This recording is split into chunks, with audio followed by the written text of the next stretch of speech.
Digital अपराधों और forensic में उभरती प्रवृत्तियों को लेकर शिमला विश्वविद्यालय में फॉरेंसिक विभाग और क्षेत्रीय forensic science laboratory northern range Dharamshala द्वारा 2 दिवसीय राष्ट्रीय सम्मेलन का आयोजन किया जा रहा है, जिसका शुभारंभ राज्यपाल राजेंद्र विश्वनाथ आर्लेकर ने किया।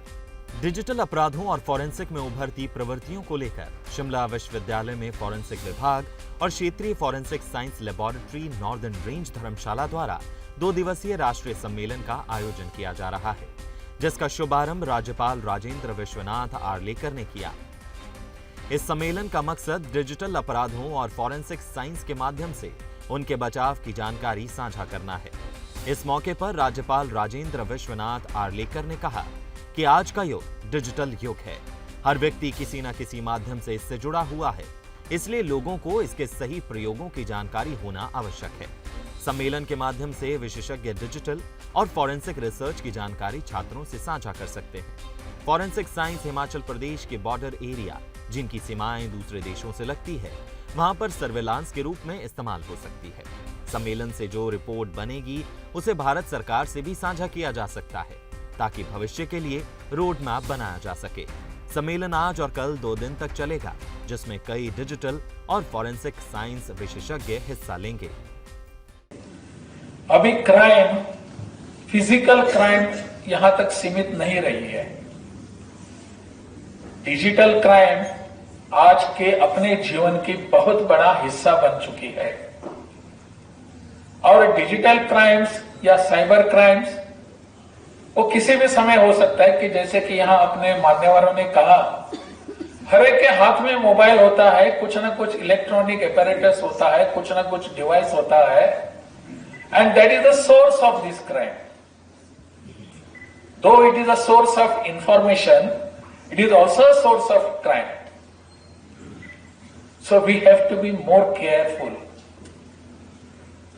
इसके बारे में ज्यादा सावधानी हमको बरतनी होगी। Whether that will lead us to something else which we do not aspire, which we do not think to be. इसलिए इसके बारे में सतर्क रहने की आवश्यकता है।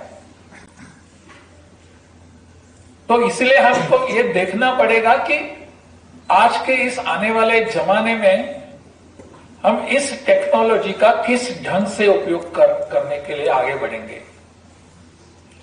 आजकल तो यहां पूरे देश में, विश्व में एक चर्चा और एक चल रही है क्रिप्टो करेंसी की। उसमें क्या हो रहा है आप सब जानते हैं। I am not a person who knows everything about this. मैं टेक्निकल एक्सपर्ट भी नहीं हूं, परंतु आप जैसे महानुभाव जब इस पर चर्चा करते हैं तो उस चर्चा को सुनने के बाद लगता है इसमें भी सावधानी बरतने की आवश्यकता है। एक क्रिप्टो करेंसी हमको कहां लेकर जाएगी? What are its benefits? कहां हमको इस पर सावधानी लेनी पड़ेगी?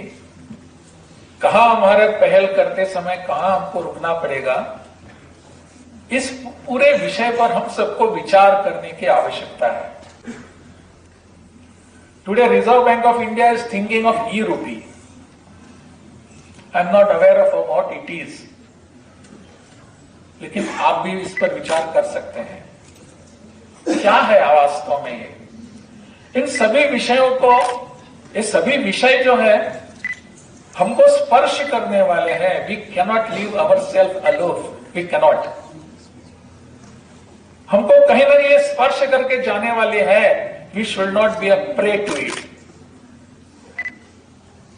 हम इसके विक्टिम्स नहीं होने चाहिए। टेक्नोलॉजी हमारे हाथ में होनी चाहिए।